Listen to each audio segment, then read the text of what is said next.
परित्राणाय साधूनां विनाशाय च दुष्कृतां धर्म संस्थापनार्थाय संभवामि युगे युगे।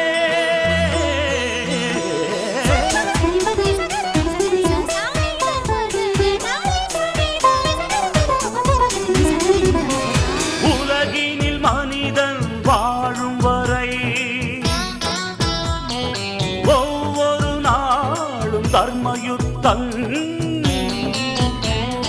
சுற்றிடும் பூமி ஓயும் வரை ஓய்வின்றி நடந்திடும் தர்மயுத்தம்.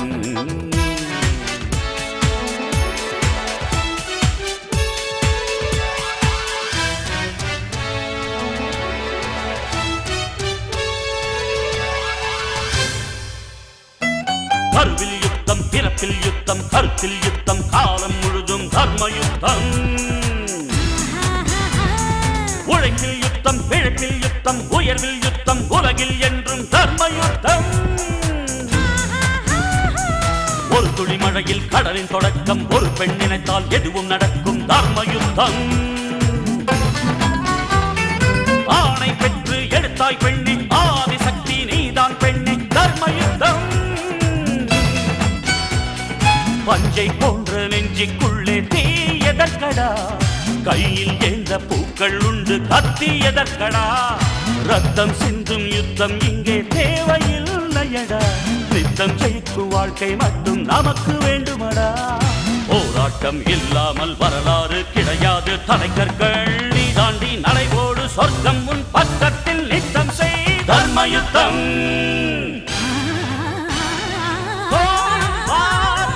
Battle of war, man to man, daily ego war, cold war, it's a slow poison, country to country, it happens often. ஒரு முறை உலகில் உந்தன் பிறப்பு, உனக்குள் இங்கே அச்சமெதற்கு, வீரம் வேண்டும்.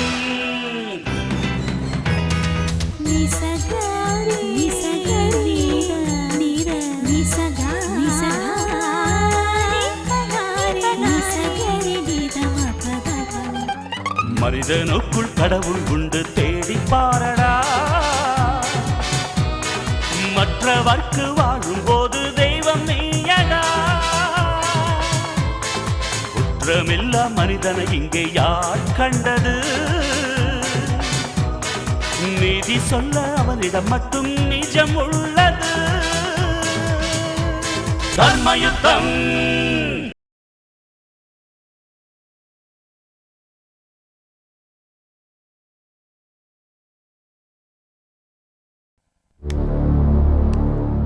காலில் விழுந்து வணங்க வந்த ரகுராமனை ஈவு இரக்கமில்லாமல் சுட்டுக் கொன்றிருக்கிறார்.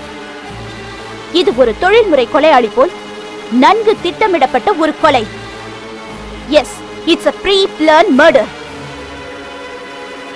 ஆகவே கொலை குற்றவாளியான சந்திரசேகருக்கு அதிகபட்ச தண்டனையாக EPCO 302வது செக்ஷன் படி தூக்கு தண்டனை விதிக்க வேண்டும் என கணம் கோட்டார் அவர்களை தாழ்மையுடன் கேட்டுக்கொள்கிறேன்.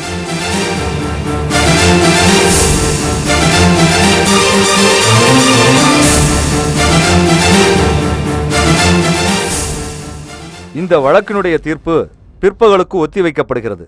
Now the court is adjourned.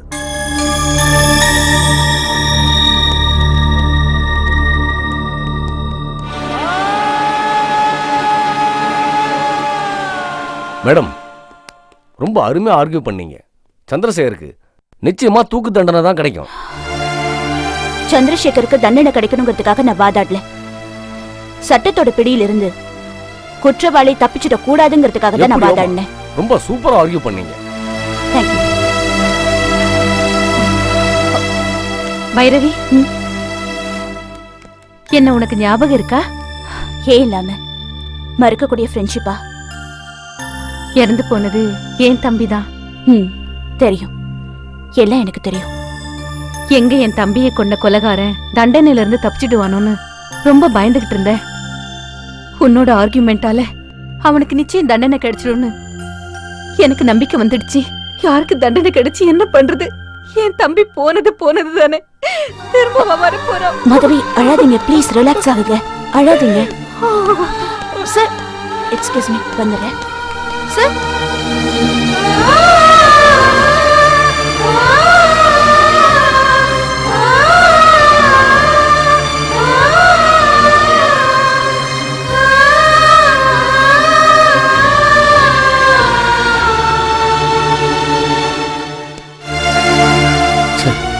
Bhairavi இப்படி பண்ணுவாங்கன்னு நினைக்கவே இல்லை.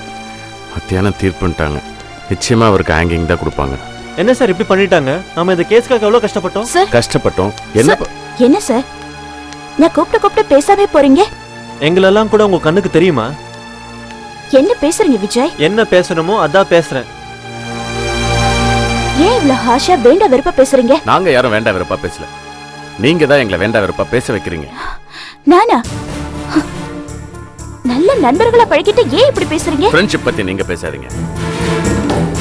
இவ்வளவு தூரம் இனிக்க பேசிட்டு ஃபேமிலியில ஒருத்தரா பழகிட்டு இப்ப வாய் கூசாம ஒரு ப்ரொஃபஷனல் கில்லர் மாதிரி பிளான் பண்ணி மர்டர் பண்ணிருக்காருன்னு சந்திரசேகர் சார் ஒரு தேர்ட் ரேட் கிரிமினல் மாதிரி குற்றம் சுமத்துவீங்கன்னு நான் எதிர்பார்க்கவே இல்லை. நீங்க பேசுறது எங்களால் நம்பவே முடியல. பேசினது பழைய பைரவி இல்ல விஜய். அரசாங்க வக்கீல்ன்ற ஆணவமும் பப்ளிக் ப்ராசிக்யூட்டர்ன்ற பதவி வெறி உள்ள பைரவி மேடம். நீங்க என்ன தப்பா புரிஞ்சுக்கிட்டீங்க. இத்தனை நாளா தான் தப்பா புரிஞ்சுக்கிட்டு இருந்தோம். இப்போதான் சரியா கரெக்டா புரிஞ்சுக்கிட்டு இருக்கோம். ஒரு பப்ளிக் ப்ராசிக்யூட்டர்ங்கிற முறையில நான் என்னோட கடமையை தான் செஞ்சேன். அது தப்பா? இத பாருங்க, கடமையை செஞ்சது தப்பு இல்ல. ஆனா மனசாட்சியை கொன்னுட்டு வெறும் சாட்சியை விசாரிச்சு தூக்குல போடுங்கன்னு நாக்கூசாம கேட்டுக்கிட்டீங்களே, அதுதான் தப்பு. இதுல என்ன தப்பு? சட்டத்துக்கு முன்னால குற்றம் எவிடன்ஸோட நிரூபிக்கப்பட்டதுக்கு அப்புறம் மேக்ஸிமம் தண்டனை கொடுங்க அப்படின்னு கேக்குறதுல என்ன தப்பு?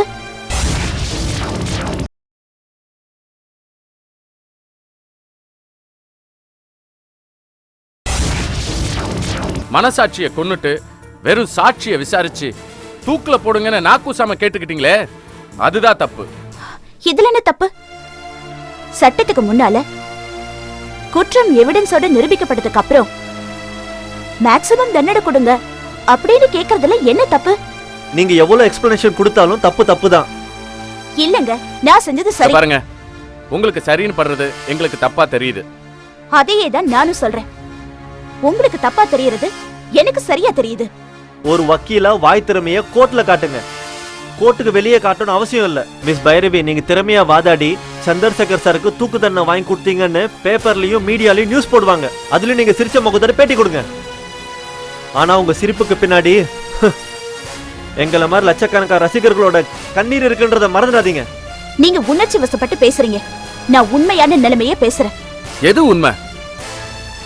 இத்தனை நாள் நட்போட பழகின ஒருத்தருக்கு தூக்கு தண்டனை வாங்கி கொடுக்குறீங்களே, அதுதான் உண்மையா? தூக்கு தண்டனை நான் வாங்கி கொடுக்கல. அவர் பண்ண கொலைக்காக சட்டம் கொடுக்குது. என்னங்க பெரிய சட்டம்? தனி மனுஷன் கொன்னா கொலை, சட்டப்படி கொன்னா அதுக்கு பேர் தண்டனை. சட்டத்துக்கும் கொலைகாரனுக்கு என்ன வித்தியாசம் இருக்கு?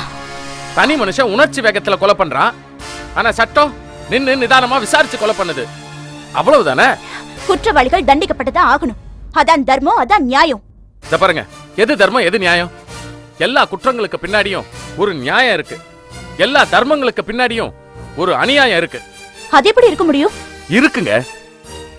பிச்சை எடுத்தாவது படிக்கணும்னு பெரியவங்க சொல்லுவாங்க. ஆனா இப்ப பிச்சை எடுக்கிறதே சட்டப்படி தப்பு. இதுல எது நியாயம் எது அநியாயம்?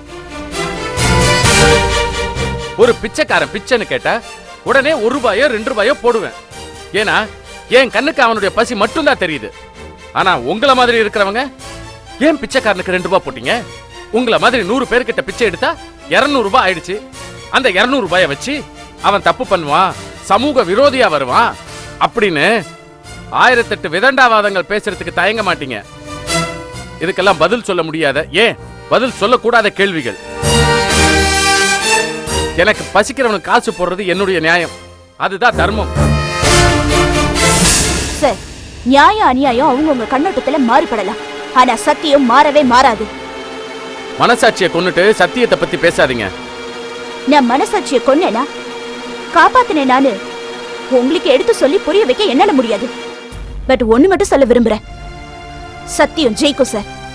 எல்லா கோர்ட்லயும் வாய்மையே வெல்லுன்னு தான் எழுதிருக்கு. சட்டமே வெல்லுன்னு எங்கேயும் எழுதல. நான் வரேன்.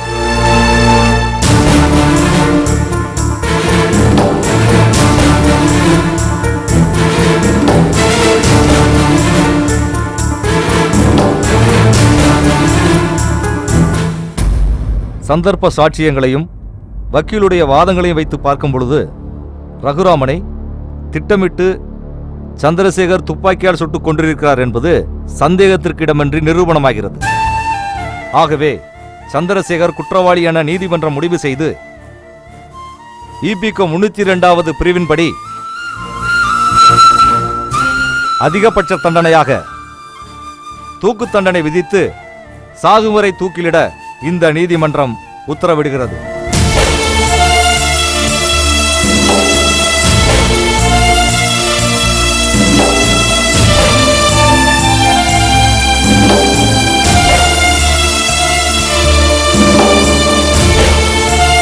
Excuse me.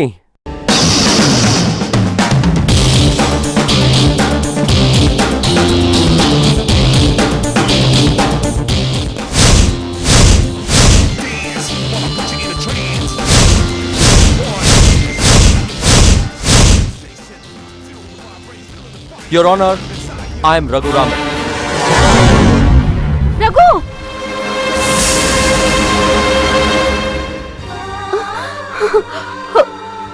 Akka? Impossible.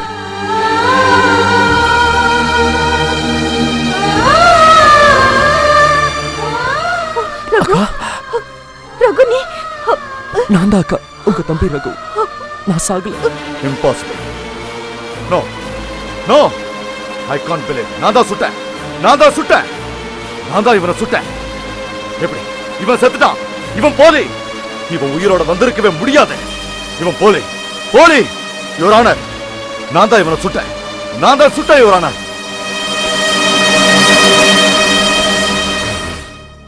S, நீங்க தான் சுட்டீங்க. ஆனா நான் சாகல. Order, order, order. சொல்ல நினைக்கிறத கூண்டுல ஏறி சொல்லுங்க. Sure sir.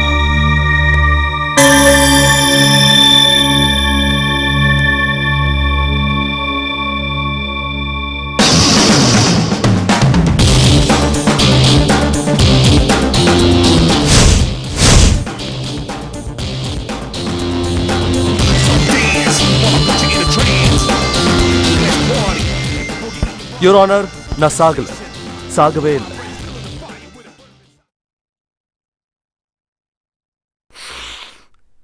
அவ சுட்டதும் நான் செத்துதான் நினைச்சு என்ன மார்ச்சுரியில கொண்டு போய் போட்டாங்க.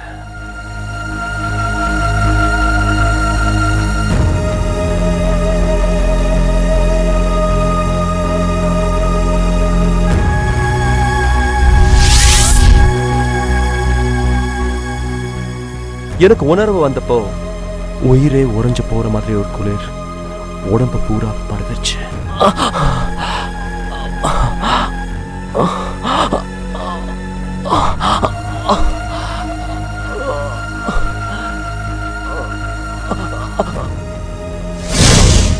என்னை சுத்தி பல டெட் பாடிஸ்.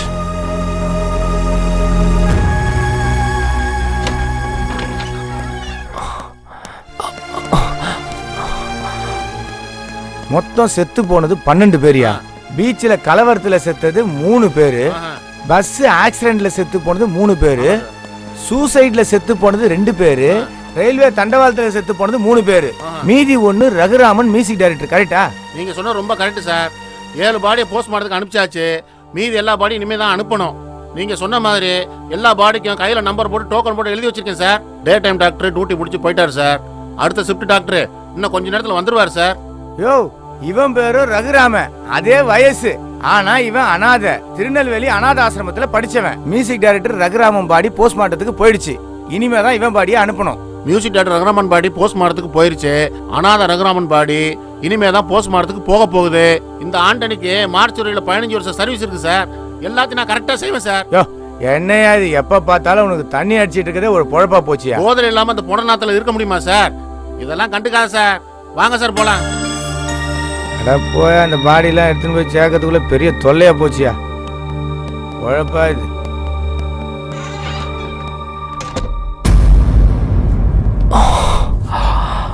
மார்ச்சரி ஆளுங்க பேஸ்ட் போனதுக்கு அப்புறம் தான் தெரிஞ்சது அநாத ஆசிரமத்தில் படித்த ரகுராமனோட பாடியை என்னோட பாடியை நினச்சி போஸ்ட்மார்ட்டம் பண்ணிட்டாங்கன்னு. மெல்ல எந்திரிச்சு வெளியில போறதுக்கு முயற்சி பண்ணேன்.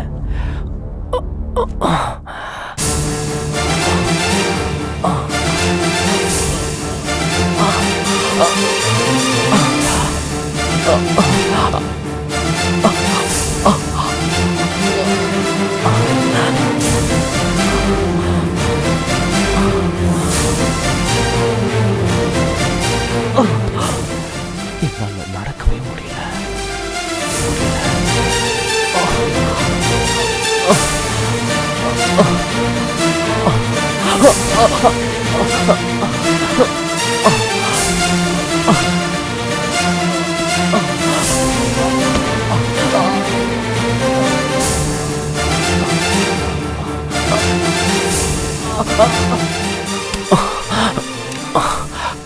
மொத்த சக்தியை திரட்டி கஷ்டப்பட்டு கதவை திறந்தேன்.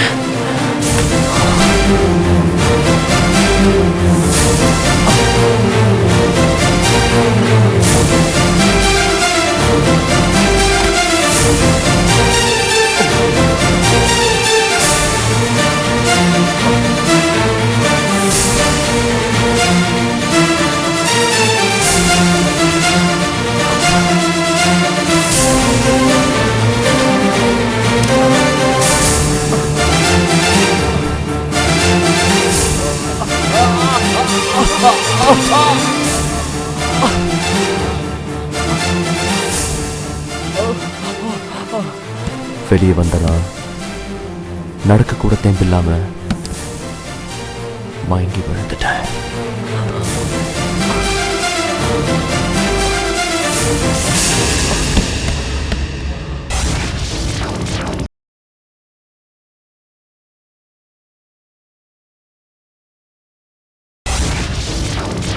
வெளியே வந்தனா நடக்க கூட தெம்பில்லாம மயங்கி விழுந்துட்டேன்.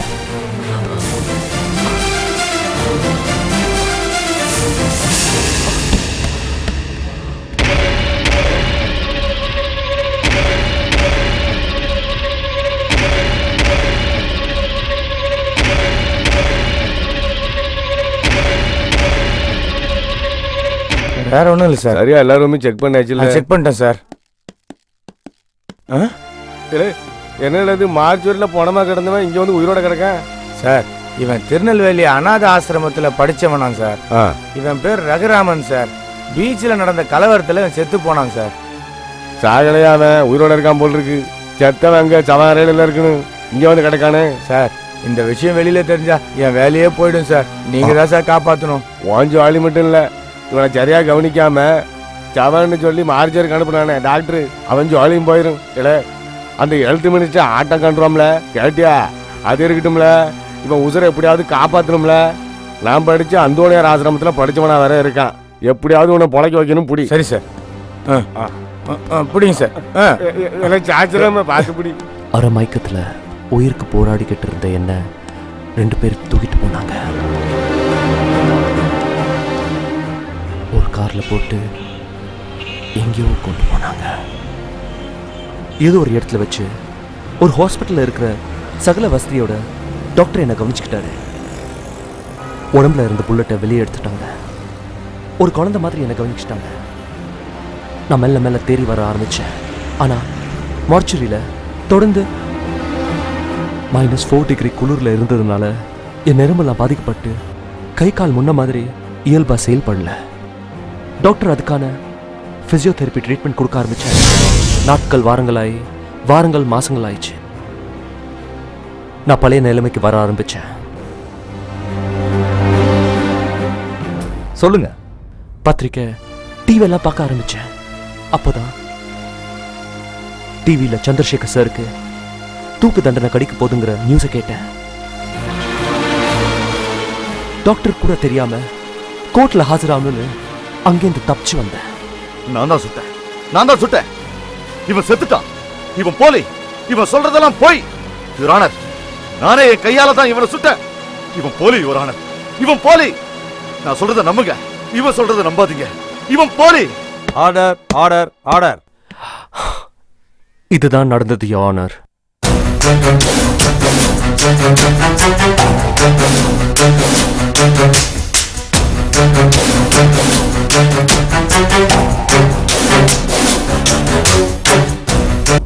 கொலை செய்யப்பட்டதாக நம்பப்பட்ட ஒருவர் உயிரோடு கோர்ட்டில் ஆஜராகி நம்பும்படியான தெளிவான உண்மைகளை கூறும் பொழுது அதை இந்த நீதிமன்றம் மனப்பூர்வமாக ஏற்றுக்கொள்கிறது.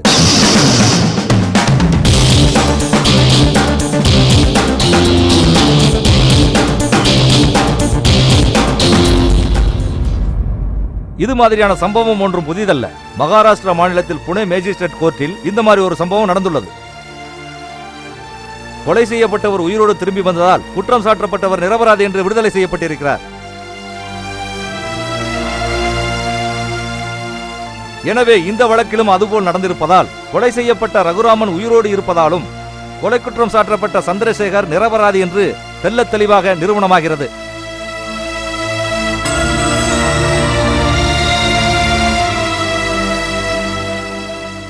ஆகவே இந்த ரகுராமனை கொலை செய்யும் நோக்கத்தில் சுட்டதற்கு அவர் ஏற்கனவே சிறையில் இருந்த நாட்களை எல்லாம் தண்டனை காலமாக கருதி அவரை விடுதலை செய்கிறேன்.